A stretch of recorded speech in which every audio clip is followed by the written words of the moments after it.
আমার কাছে কি মনে হয় জানেন, একজন গৃহিণী তার নিজেকে সাজানোর থেকেও তার সংসার সাজাতে বেশি পছন্দ করেন। এই যে আমার রান্নাঘরে আজকে নতুন একটা জিনিস অ্যাড হলো, আমার কাছে অনেক বেশি খুশি লাগছে, যেটা নিজের জন্য কিছু কিনলেও এত খুশি লাগে না এখন আর। যাই হোক, সকালবেলা খুব মজাদার নাস্তা বানালাম, লুচি সাথে মাংস দিয়ে আলুর ঘাটি রান্না করে নিয়েছি। সেই সাথে সংসারের আরও কাজকর্ম তো আছেই। দুপুরের রান্না বান্না করে নিয়েছি। দুপুরের রান্না ছিল আজকে খুব মজার একটা রান্না, লইট্টা মাছের ঝুরা ভুনা, যেটা খুবই মজার হয়। আসসালামু আলাইকুম, কেমন আছেন সবাই?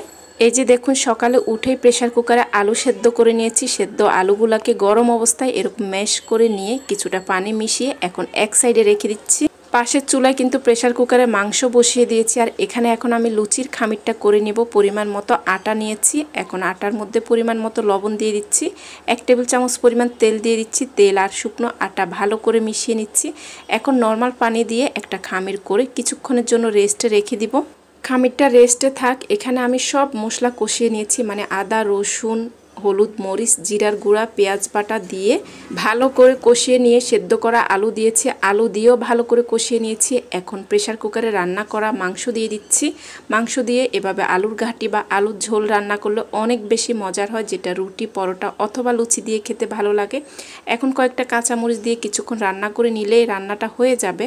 আর লুচিগুলো আমি বানিয়ে নিচ্ছি। লুচি আমি একটু বড় সাইজ করে বানাচ্ছি, যাতে করে কম পরিমাণে বানানো লাগে। একে একে সবগুলো লুচি বানানো হয়ে গিয়েছে, আলুর ঘাটিটাও রান্না হয়ে গিয়েছে। এখন শুধু লুচিগুলো ভাজবো।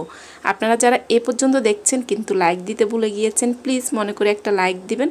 আর ভালো লাগলে একটা কমেন্ট করে জানাবেন। আমি ভিডিও দেওয়ার পরে আপনাদের কমেন্টের অপেক্ষায় থাকি। আপনাদের প্রত্যেকটা কমেন্টের অ্যান্সার দেওয়ার চেষ্টা করে। যখন আপনাদের কমেন্টের অ্যান্সার দেয় আমার কাছে মনে হয় আমি আপনাদের সাথে কথা বলছি। যাই হোক, কথা বলতে বলতে এই যে ফুলকো ফুলকো লুচিগুলো ভেজে নিচ্ছি। এটা যেহেতু গতকালকে মানে শনিবারের ব্লগ ছিল, জিদনি এবং ওর বাবা বাসায় ছিল, তাই ওদের পছন্দের নাস্তা বানালাম। বাসায় কিন্তু গেস্টও ছিল 2-1 জন। আসলে সব সময় তো গেস্ট দেখানো হয় না বা সবাই ক্যামেরার সামনে আসতেও চায় না। সবাই নাস্তা খাওয়া হয়ে গিয়েছে, এখন আমরা নাস্তা খেয়ে নিচ্ছি। আর একটু ঠান্ডাজনিত সমস্যা জিদনির, তাই মশলা চা বসিয়ে দিয়েছি, তুলসী পাতা, আদা এবং সব গরম মশলা দিয়ে। এই তো চাটা হয়ে গিয়েছে, এখন 3 জন মিলে চা খেয়ে নিব। আসলে ছুটির দিন ছাড়া এভাবে 3 জন মিলে নাস্তা খাওয়া, খাবার খাওয়া, চা খাওয়া কোনোটাই হয় না। চাটা খেয়ে নিয়ে আমার রান্নাঘরের জন্য নতুন যে জিনিসটা কিনলাম সেটাই একটু খুলে নিচ্ছি আর সেটিং করে নিচ্ছি, এটা কিভাবে লাগাতে হয়। তবে এটা মূলত ওয়াশরুমের জন্য। আমি দেখেই এত বেশি পছন্দ করছি, পরে ভাবলাম ওয়াশরুমে না লাগিয়ে আমি রান্নাঘরে লাগাবো। আর এটার কোয়ালিটি এত ভালো, হাতে না পেলে বোঝানো যাবে না। আমার ওয়াশরুমের প্রয়োজন ছিল না, সেজন্য আমি রান্নাঘরে লাগিয়ে নিচ্ছি। আপনারা চাইলে যে কোনো জায়গায় লাগাতে পারেন। আর এখন অনেকের প্রশ্ন থাকবে এটা আমি কোথা থেকে নিয়েছি। আপনাদের সুবিধার জন্য পেজের লিঙ্কটা আমি ডিসক্রিপশান বক্সে দিয়ে দিব।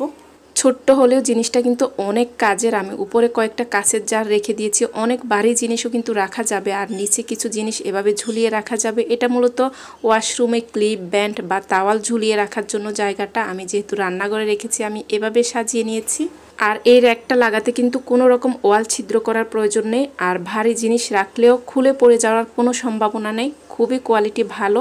যাই হোক, এখন আমি রান্নাঘরের কিছু কাজ সেরে নিয়েছি, এখন পুরো বাসাটা গুছিয়ে নিব। এখনও কিন্তু আমি রান্না করিনি। আর প্রতিদিন রান্নার মতো একটা কাজ হচ্ছে বারান্দা থেকে কাপড় চোপড় এনে গুছিয়ে রাখা। প্রতিদিন এত কাপড় চোপড় হয় আমাদের, যেটা বলার বাহিরে। সবগুলো এনে এখন একে একে গুছিয়ে রেখে দিব। এই তো কাপড়গুলো গুছিয়ে রেখে দিয়েছি, এখন অন্যান্য জিনিসও একটু গুছিয়ে নিচ্ছি। মানে পুরো বাসা ক্লিনিংয়ের কাজ শেষ করে একেবারে আমি রান্নাঘরে যাব। আজকে যেহেতু কাঁচা কলা রান্না করব, আর কিছুদিন পর পর কচু জাতীয় জিনিস, কাঁচা কলা, এগুলো আমাকে খেতে হয়, যেহেতু আমাদের আয়রন ঘাটতিজনিত সমস্যা আছে। কলা কেটে নিচ্ছি, কলা দিয়ে রুই মাছ দিয়ে রান্না করব। রুই মাছ অলরেডি কিন্তু ভেজে নিয়েছি আমি।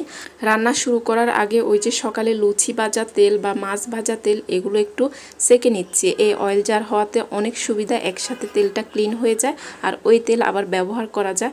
এখানে সব মশলা কষিয়ে কলাটা দিয়ে দিচ্ছি। অনেক লাল দেখা যাচ্ছে কারণ আমি টমেটো পেস্ট এবং টমেটো দিয়েছি। আসলে টমেটো ছাড়া আমি কোনো রান্না কেনই করতেও পারি না, খেতেও পারি না, এমন অবস্থা হয়েছে। যাই হোক, কলাটা বসিয়ে দিয়েছি। আর এখন এখানে মশলা কষিয়ে আগে থেকে হলুদ আর লবণ দিয়ে মেখে রাখা লইট্টা মাছ দিয়েছি। মাছটা কিছুটা সেদ্ধ হওয়ার পরে একেবারে ভেঙে ফেলবো। আজকে একটু অন্যভাবে এই লইট্টা মাছটা ভুনা করছি, মানে মাছের ঝুল ঝুরা ভুনা যেটা বলা হয় আর কি, অনেকক্ষণ সময় নিয়ে চুলার আঁচটা কমিয়ে দাঁড়িয়ে থেকে এই ভাজাটা করে নিচ্ছি। একেবারে ভাজা ভাজা হয়ে যখন তেল ছেড়ে দিবে তখন আমি বেশ কিছু পরিমাণ ধনিয়া পাতা দিয়ে আরও কিছুক্ষণ ভেজে তারপরে চুলাটা বন্ধ করে দিব।